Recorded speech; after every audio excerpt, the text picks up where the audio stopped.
In our news bulletin for this evening, as the 9th Pacific Community Conference draws to a close, the Niue government held site visits to open the new primary school site and a groundbreaking for the new Disaster Management Centre projects that have been supported by development partners currently on island.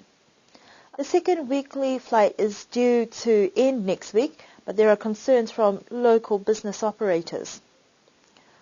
The Niue Meteorological Service officially commissioned and launched a state-of-the-art tidal gauge funded by Australia.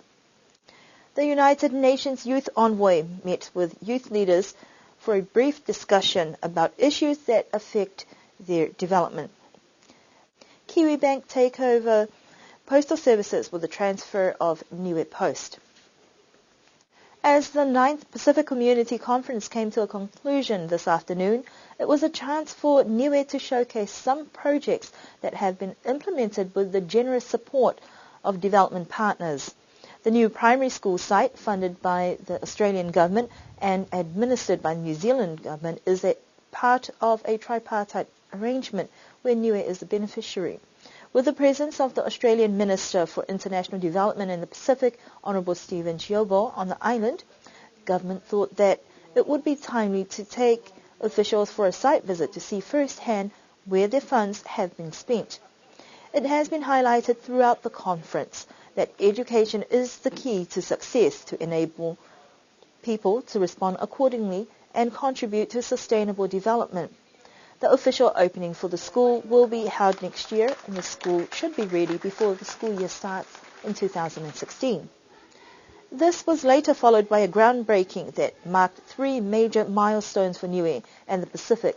Premier Toke Talangi mentioned that the groundbreaking ceremony marked the site of Niue's new Emergency Operations Centre, the launching of Niue's strategic roadmap for emergency management, and the handover of Niue's first fire truck dedicated to domestic use outside of the airport operations. This has been possible with funding from the European Union and SPC, as well as the New Zealand Ministry of Civil Defence and Emergency Management. Niue is the first country, and we are very happy and proud to be acknowledged as the first country in the Pacific to complete our emergency plan, documented in a strategic plan. So that is a great achievement for us in Niue, and I'd like to acknowledge the work of the Disaster Council, especially the Chief of Police, and also SPC for the design, and all the stakeholders that we engaged. The stakeholders means all the members of the Niue Disaster Council, which are essential services. So we acknowledge their input to the strategic plan for emergencies. Secondly, the launching today is to acknowledge also the funding provided towards the Niue Joint Emergency Operations Centre, which will house the Emergency Operations Centre, the National Disaster Management Office, also the officer, and included in there will be a police station and also a section with the fire service. So this is a multi-use centre which we regard as built for purpose. So today handed over from the European Union to the government of Niue a fire truck or fire engine that will serve the purpose of domestic use, and that will prevent our 2 fire engines at the airport for the purpose of servicing the airport. We don't want to take risks in damaging those fire engines. So this fire engine will be housed at the Emergency Operations Centre, and our intention is to train volunteers to be volunteer firefighters in response, in order to have a quick response. So that's the purpose of the Joint Emergency Operations Centre that we have. Premier Talangi said that this centre and roadmap is part of the national preparations to ensure that the community has the understanding and resilience to work together as one to minimise the impacts of future disasters. The centre will house the police station, the National Disaster Management Office, and Niue Fire Rescue Service. The new centre will also contain a backup activation centre for Niue's tsunami early warning system, supporting the primary system at Niue Telecom. The European Union support is to help countries prepare for, respond to, and recover from disaster in the most economical and collaborative ways is the main focus of the Pacific Islands Emergency Management Alliance. This alliance is supported by the European Union through the Building Safety and Resilience in the Pacific project, which represents a 19.36 million euro investment in increasing the resilience of communities and reducing the vulnerability of 15 Pacific Island countries to environmental and natural disasters. The expected termination of the second weekly flight has raised some concerns with how this will affect those in the private sector. Common Role member and businessman Stanley Coloni has expressed his concerns about the Air New Zealand flights to Niue, saying that this decision is short-sighted and lacks critical thinking. He says the decision will have an impact on the local travelling public as well as the local business owners. Something similar happened before when local businesses had to pay someone from Niue to travel to Auckland and act as carriers to hand-deliver the backlog of goods stuck in New Zealand, and due to lack of available cargo space on the once-a-week flights not meeting the freight to Niue demands. It's something Stan Kaloni doesn't want to see the repeat of, as it hinders the growth of the local business owners and the economy of Niue. The last flight is on Tuesday next week. We're going to have a backlog of air freight for the next 5 months. And also people are going to find it hard to travel in and out of Niue. So flights are going to be fully booked. We're approaching Christmas. We have the VFR traffic coming through, families coming through, back and forth. So there we go.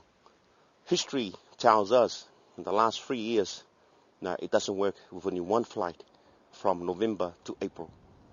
Mr. Coloni raised his concerns with the Minister of Foreign Affairs, Honourable Murray McCully, on his recent trip to Niue, and will continue to lobby the Niue government and relevant authorities about the termination from 2 to 1 flights per week to Niue. As a business person running a business, and if you have backlog of air freight for 5 or 6 weeks, that's not acceptable in the business arena.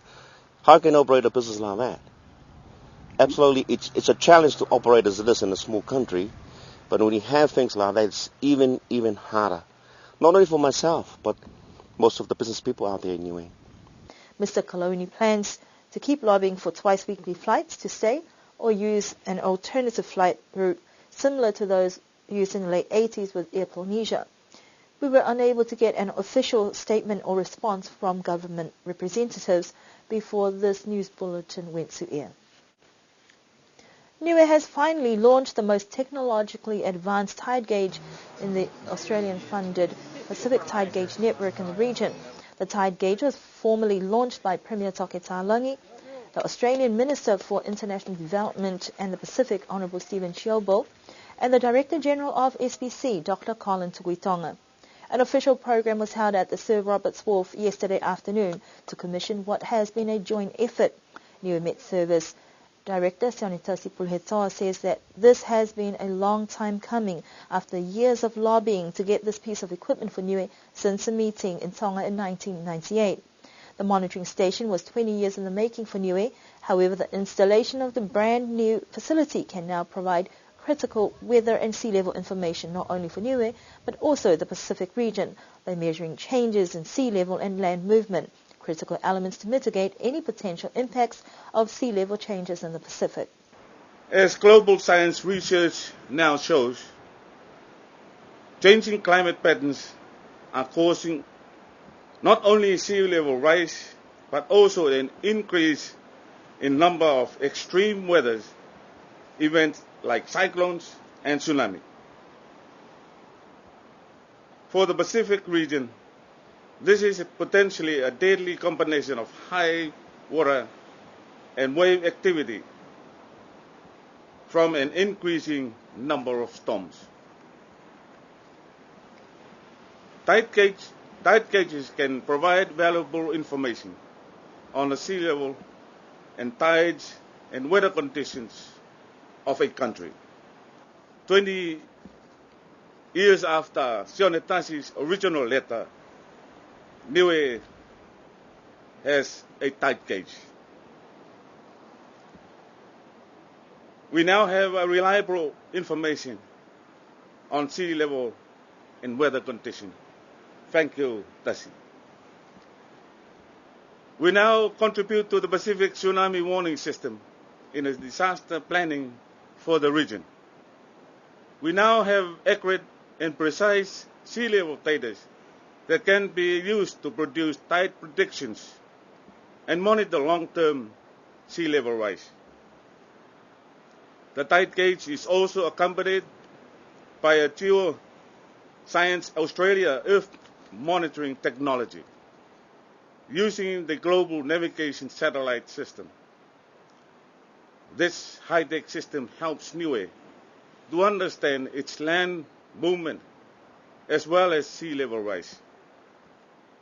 This is valuable information for the decision-making on coastal planning and infrastructure. It can also be used to monitor the intrusion of seawater into our groundwater resources.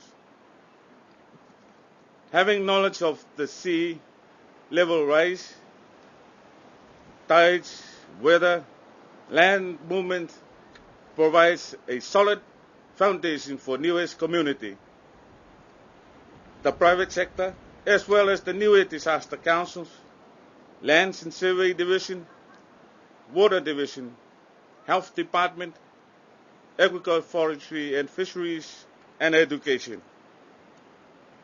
We are very grateful for the environmental intelligence that the tide gauge and earth monitoring stations brings to Niue. The information from these systems will make an incredible difference in the years ahead for our community and government initiatives. The Secretary of the Pacific Community provides a lot of technical expertise described by Dr. Colin Tukuitonga as a significant development in finally allowing Niue to be part of the Pacific Tide Gauge Network, providing the information that is valuable to the whole region. I applaud Australia for taking this step. It is a prudent move as regional agencies such as ours are well placed to ensure products and services such as the Ocean Portal are sustainable, relevant and meet the needs of Pacific Island users.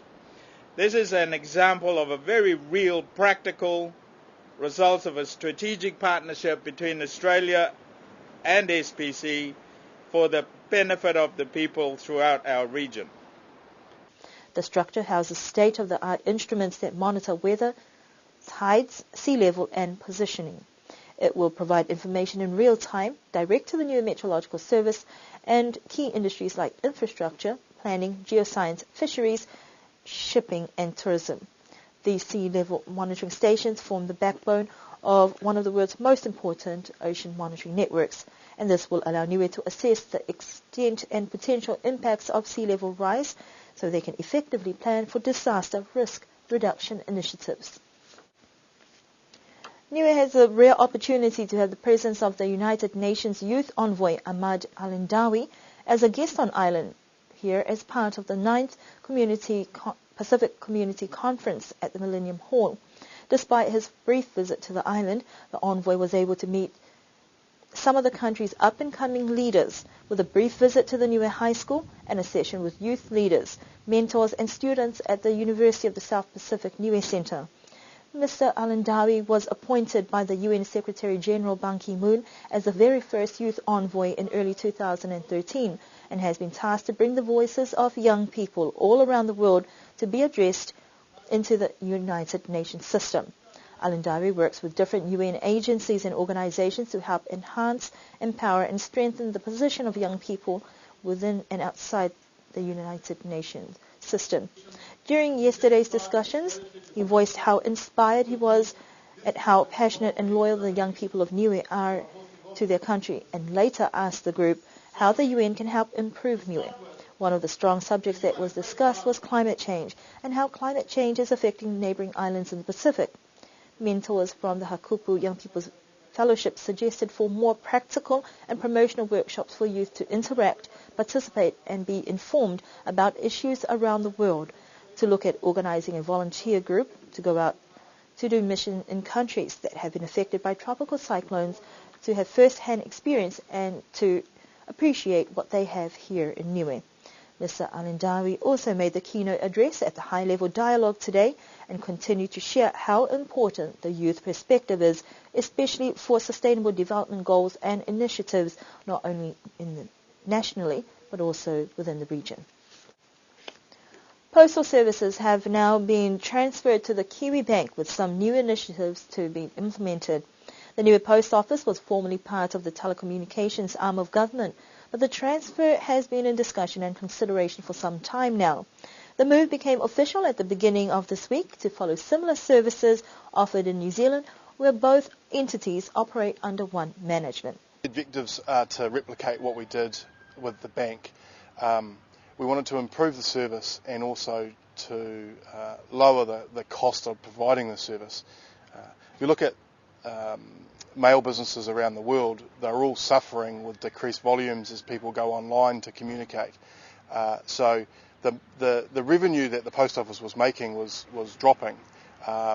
And by combining the post office in with the bank, just like we've done with NDB in the bank, we're able to decrease our overheads. So fewer staff, lower rent, lower power, utilities, things like that, means that we're going to sort of safeguard ourselves against the drop in revenue. Just like the bank, really, we're using technology. So Niue Post has been a relatively manual business to run. We're using a point of sale system that makes it a lot easier on the cash handling side of things, and also the stock control. So we know at any one point in time how much stock we've got, when we need to reorder, those types of things. Having said that, we aren't in the stationery business anymore, so we felt that the stationery business really should be provided by the private sector. It's a good private sector opportunity, whereas the specialist postal is a little bit like specialist banking. You really need someone who knows how to run that business to do that. So I think, it's really just technology and efficiency is what we're looking for. The new and revamped mail operating system will now be a weekly delivery, while anyone wanting to send mail can go to the Kiwi Bank during working hours. The stationery business side of the Niue Post has also been open for tender within the private sector. At this stage, really, there's no change apart from we've just moved next door. Look, one of the things is through the efficiency of bringing the two organisations together, we believe that we're going to be able to deliver the mail ourselves. And we're going to be able to deliver it to every home in the island. So at this stage, there are some homes who mail delivery is not an option for them. So we'd like to make sure that all homes and businesses have mail delivered to them, at least on a once-a-week basis. The opening hours of Niue Post correspond with the opening hours of Kiwi Bank from 8:30 in the morning until 4 in the afternoon, Monday until Friday. As people become more familiar with the changes, it is hoped that this will help with efficient postal services offered on the island. That concludes our news bulletin for this evening. We do hope that you can join us again for our next news bulletin next week. Do have an enjoyable weekend ahead.